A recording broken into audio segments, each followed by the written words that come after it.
ইনকিলাব মঞ্চের মুখপাত্র ওসমান হাদির ওপর হামলাকারীরা যেন সীমান্ত পার না হতে পারে সেজন্য সিলেট, রাঙামাটি, ব্রাহ্মণবাড়িয়া সহ বিভিন্ন সীমান্তে নিরাপত্তা ব্যবস্থা বাড়িয়েছে বিজিবি। একই সাথে হামলাকারীদের শনাক্ত আটক করতে গুরুত্বপূর্ণ এলাকায় বিশেষ চেকপোস্ট বসিয়ে তল্লাশি চালাচ্ছে বিজিবি সদস্যরা। থাকছে গোয়েন্দা নজরদারিও। সহকর্মীদের তথ্য ছবিতে প্রতিবেদন। সিলেট বিভাগের অধীনে সব সীমান্ত বিওপি এলাকায় নিয়মিত টহলের পাশাপাশি একাধিক বিশেষ টহল পরিচালনা করা হচ্ছে। একই সাথে হামলাকারীদের শনাক্ত ও আটক করতে গুরুত্বপূর্ণ এলাকায় বিশেষ চেকপোস্ট বসিয়ে তল্লাশি চালাচ্ছে বিজিবি সদস্যরা। এছাড়া বাড়ানো হয়েছে গোয়েন্দা নজরদারিও।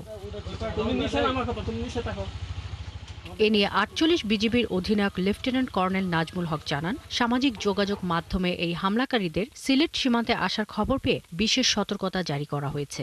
বিভিন্ন মাধ্যম থেকে যে প্রাথমিক যে তথ্যগুলো পেয়েছি সেটাকেও আমরা আমলে নিয়েছি।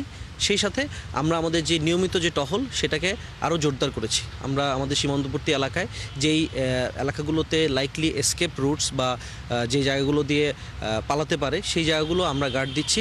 সেখানে আমরা আমাদের নজরদারি, গোয়েন্দা নজরদারি বৃদ্ধি করেছি, জনবল বৃদ্ধি করেছি।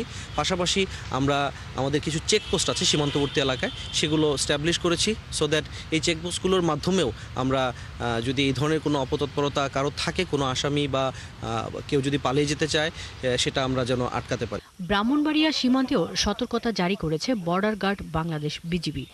২৫ ব্যাটালিয়নের অধিনায়ক লেফটেন্যান্ট কর্নেল জব্বার আহমেদ জানান, বিজিবি সদর দপ্তরের নির্দেশে শুক্রবার রাত থেকে টহল কার্যক্রম জোরদার করা হয়েছে।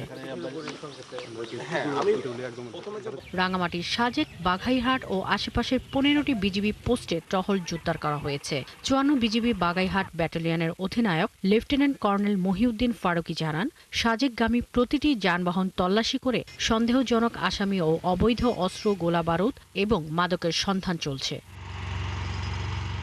শাকিলা শম্পা, ৭১।